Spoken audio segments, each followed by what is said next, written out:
Unlike a machine learning project, the output of a data science project is often a set of actionable insights, a set of insights that may cause you to do things differently.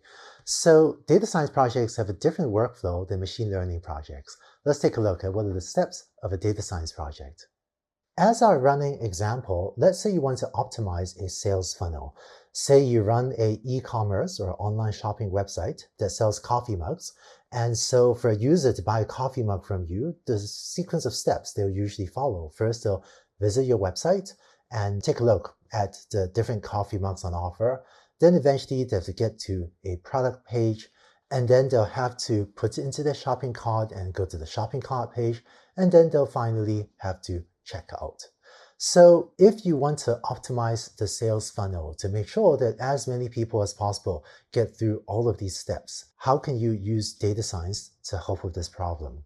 Let's look at the key steps of a data science project. The first step is to collect data. So on a website like the one we saw, you may have a data set that stores when different users go to different web pages. In this simple example, I'm assuming that you can figure out the country that the users are coming from, for example, by looking at their computer's address, called an IP address, and figuring out what is the country from which they're originating.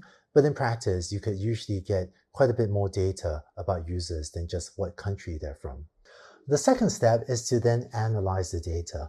Your data science team may have a lot of ideas about what is affecting the performance of your sales funnel. For example, they may think that overseas customers are scared off by the international shipping costs, which is why a lot of people go to the checkout page but don't actually check out. And if that's true, then you might think about whether to put part of shipping costs into the actual product costs. Or your data science team may think there are blips in the data whenever there's a holiday. Maybe more people will shop around the holidays because they're buying gifts, or maybe fewer people will shop around the holidays because they're staying home rather than, sometimes shopping from their work computers.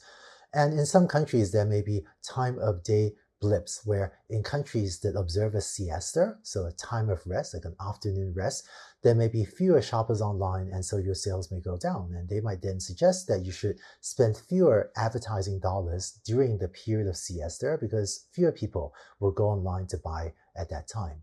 So a good data science team may have many ideas, and so they try many ideas, or we'll say iterate many times to get good insights. Finally, the data science team will distill these insights down to a smaller number of hypotheses about ideas of what could be going well and what could be going poorly, as well as a smaller number of suggested actions, such as incorporating shipping costs into the product cost rather than having it as a separate line item.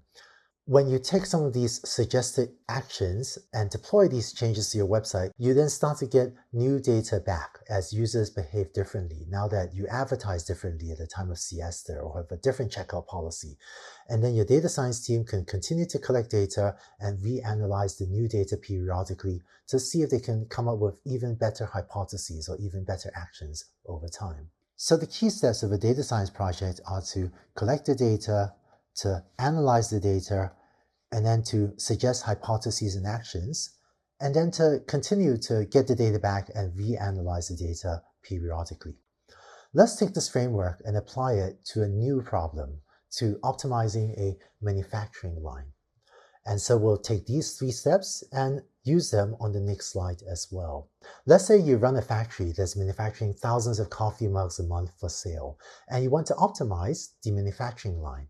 So these are the key steps to manufacturing coffee mugs. Step 1 is to mix the clay, so make sure the appropriate amount of water is added. Step 2 is to take this clay and to shape the mugs. Then you have to add the glaze, so add the coloring, the protective cover. Then you have to heat this mug, and we call that firing the kiln. And finally, you would inspect the mug to make sure there aren't dents in the mug and it isn't cracked before you ship it to customers. So a common problem in manufacturing is to optimize the yield of this manufacturing line to make sure that as few damaged coffee mugs get produced as possible, because those are coffee mugs you have to throw away, resulting in time and material waste.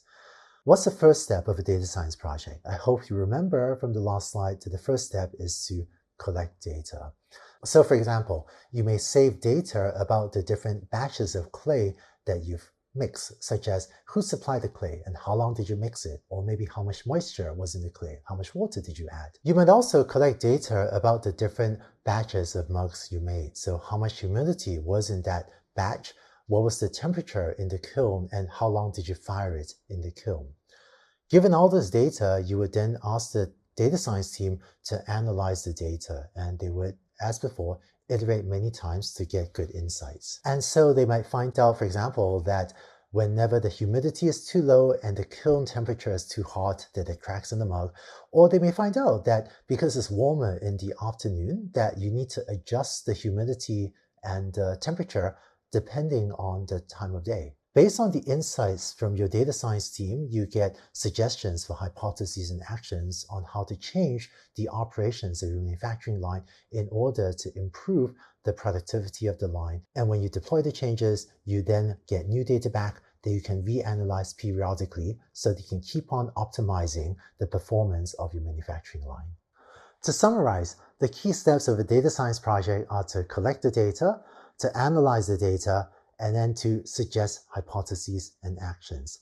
In this video and the last video, you saw some examples of machine learning projects and data science projects. It turns out that machine learning and data science are affecting almost every single job function. What I want to do in the next video is show you how these ideas are affecting many job functions, including perhaps yours and certainly that of many of your colleagues. Let's go on to the next video.